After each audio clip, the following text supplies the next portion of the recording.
So I want to walk you through the basic ideas about what category design is all about and how to think that way and how to take your company in that direction if that's something you want to do. So this is basically an overview, but some behind the scenes stuff about the book too. Just want to start out with a few reasons why it's important to think this way. And so one is everybody in this room probably knows and feels that it's way easier to start a company today than it was 20 years ago. Grab a laptop and a credit card, get on AWS, join up with somebody like Techstars. A couple people can have a company up and running in no time that can compete with the giants of the world. But what that means is that if anybody has a really interesting idea in an interesting new space, it quickly looks like this. With 1,000 other companies piling in to do what you're already trying to do.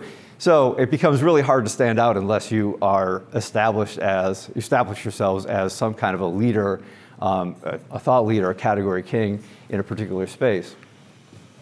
And another reason to try to go for this idea of category king, category creation, is that in any market that's really that's digital, it's a winner-take-all kind of situation. And you can measure that any way you want. Market share, you look at on-demand transportation, and Uber is the obvious category king in this space. It takes 73% of the market share, Lyft 23%. And so market value is another way you could measure it. And Airbnb in particular space, worth $30-some billion. When HomeAway was sold, it was worth about $4 billion. Whether you measure it by total usage. In the space of online storage, Dropbox kind of identified the category and came to dominate it. And even with all of Google's power and capabilities, it still only has 70% of the usage of this kind of online storage space. And another interesting reason for wanting to be a category king is the category kings tend to attract the best people. And here's a way we know about this.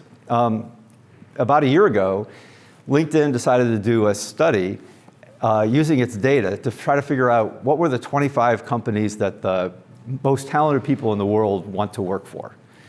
And when a little background story on this, when LinkedIn wanted to do this study, they ran the data, but they also brought in a woman named Susie Welch to analyze the data and write about it. Now, Susie Welch is a pretty famous business journalist. She used to be the editor of Harvard Business Review. She also happens to be married to Jack Welch, who was the former CEO of General Electric and also kind of a business character in his own right.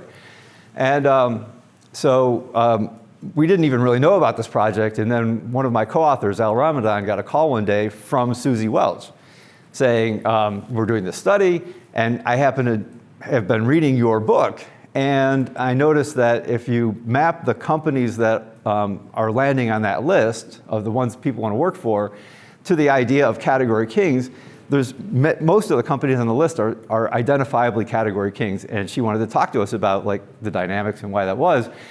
But towards the end of the interview, Al thought he'd ask, he says to Susie, well, how did you end up running across our book? And this was one of my favorite things I ever heard about the book was she said, well, my husband's Jack Welch. And I was like, yeah, I know who Jack Welch is. And she said, well, Jeff Bezos gave your book to my husband and said, you should read this.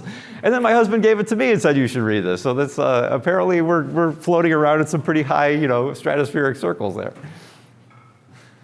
But the bottom line here is that is also a really good reason to want to identify yourselves as this category king.